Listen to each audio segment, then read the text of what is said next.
اعوذ باللہ من الشیطان الرجیم، بسم اللہ الرحمن الرحیم۔ معزز ناظرین دوستو، السلام علیکم۔ 7 محرم 61 ہجری۔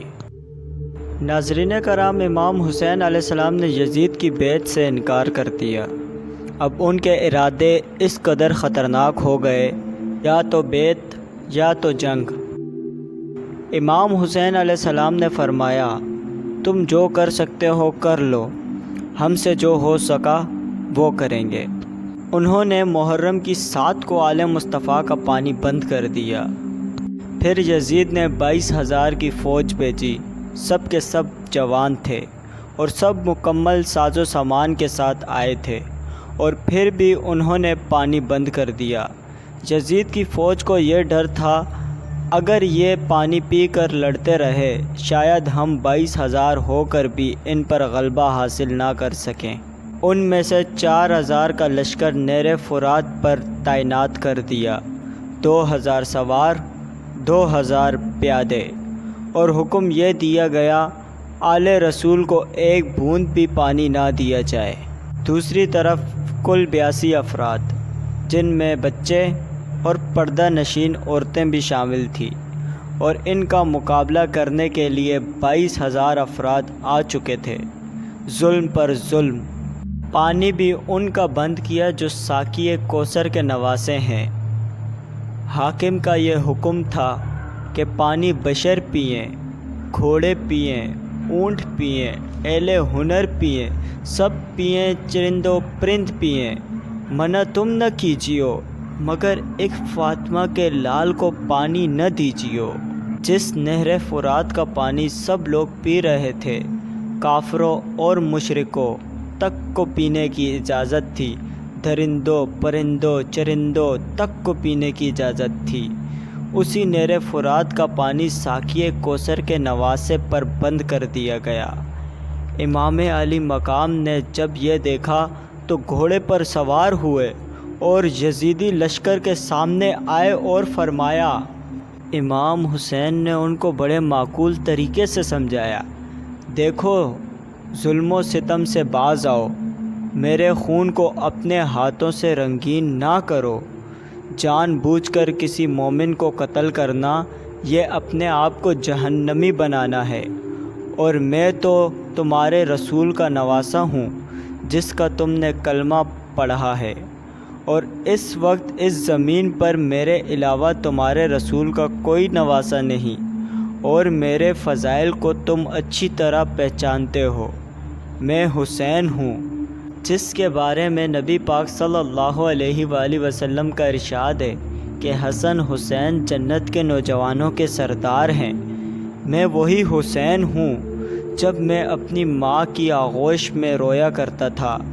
اللہ کے سچے نبی محمد مصطفیٰ صلی اللہ علیہ وآلہ وسلم فرمایا کرتے تھے، فاطمہ، اسے رونے نہ دیا کرو، اس کے رونے سے مجھے تکلیف ہوتی ہے۔ اب اگر تم مجھے پردیس میں تکلیف پہنچاؤ گے، میرے خون سے اپنے ہاتھ رنگو گے اور میرے بچوں کو صدمہ پہنچاؤ گے، تو اندازہ کرو رسول اکرم صلی اللہ علیہ وآلہ وسلم کو کتنی اذیت ہوگی۔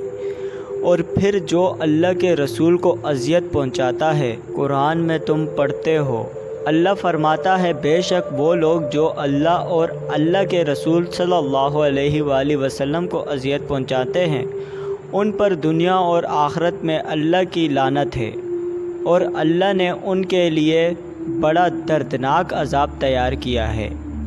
امام حسین علیہ السلام نے انہیں دلائل پیش کر کے بڑے معقول طریقے سے سمجھایا، ظلم و ستم سے باز آ جاؤ، میں نے تمہارا کچھ نہیں بگاڑا، تمہارے بچوں کو قتل نہیں کیا، تم پر کوئی ظلم و ستم نہیں کیا، میں تو اہل کوفہ کی دعوت پر آیا ہوں، اگر وہ بے وفا ہو گئے ہیں، انہوں نے ساتھ چھوڑ دیا ہے تو واپس چلے جانے دو، لیکن ان پر بدبختی غالب ہو چکی تھی، جہنم ان کے مقدر میں لکھی جا چکی تھی، اس لیے امام علی مقام کی تقریر کا ان پر کوئی اثر نہ ہوا، اور انہوں نے شور مچا دیا اور کہنے لگے، ہم تمہاری تقریر سننے کو تیار نہیں۔ یا تو بیعت کر لیں یا لڑنے کے لیے تیار ہو جائیں۔ امام حسین علیہ السلام نے فرمایا میں نے حجت قائم کرنی تھی، کر دی ہے۔ کل قیامت کے دن یہ نہ کہہ دو اللہ ہمیں معلوم نہیں تھا اور ہمیں کسی نے سمجھایا نہیں، اب جو تم نے کرنا ہے کر لو۔ تڑپ اٹھا ہے دل زوم دورائی نہیں جاتی، زباں پر کربلا کی داستاں لائی نہیں جاتی۔ حسین ابن علی کے غم میں ہوں دنیا سے بیگانہ، ہجوم تلخ میں بھی میری تنہائی نہیں جاتی۔ سنا ہے کربلا کی خاک ہے اکسیر سے بڑھ کر، یہ مٹی آنکھ میں لینے سے بینائی نہیں جاتی۔ جتن ہر دور میں کیا کیا اہل شہر نے کر دکھائے، مگر زہرا کے پیاروں کی پذیرائی نہیں جاتی۔ حسینیت کو پانا ہے تو ٹکر لے یزیدیوں سے، یہ وہ منزل ہے جو لفظوں میں سمجھائی نہیں جاتی۔ کوئی بھی دور ہو تو ہے امام غم ٹھہرتا ہے، غم شبیر تیری شان یکتائی نہیں جاتی۔ نصیر آخر عداوت کے بھی کچھ آداب ہوتے ہیں، کسی بیمار کو زنجیر پہنائی نہیں جاتی۔